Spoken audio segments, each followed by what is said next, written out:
Dieu est grand, chante le muezzin. Et au premier rang, conduisant le deuil, le nouveau roi Salman prie, assis. À 79 ans, l'ancien ministre de la Défense du royaume vient de succéder à son demi-frère en qualité de 7e roi d'Arabie Saoudite, fils direct de son fondateur en 1932, le roi Ibn Saoud, baiser saoudien au roi, nez contre nez.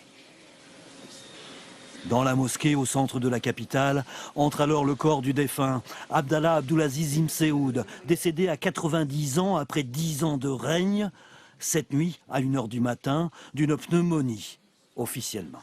Une cérémonie rapide, mais où assistent plusieurs chefs d'État musulmans, dont le président turc Recep Erdogan, seul en costume occidental. Comme le veut la tradition musulmane, avant même que le soleil ne se couche, le corps du défunt doit reposer en terre, dans un simple linceul.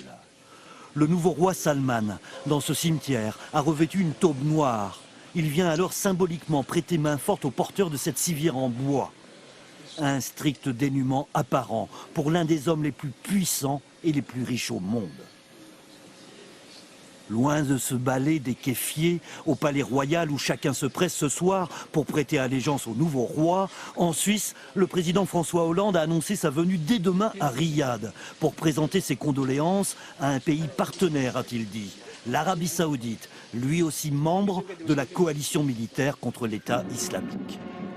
Lui, c'est le gardien de la sécurité du royaume, le chef des forces spéciales au ministère de l'Intérieur, impitoyable adversaire d'Al-Qaïda, un signal fort. Ce prince, Mohamed Ben Nayef, 55 ans, a été désigné ce matin par le nouveau roi, prince héritier du royaume.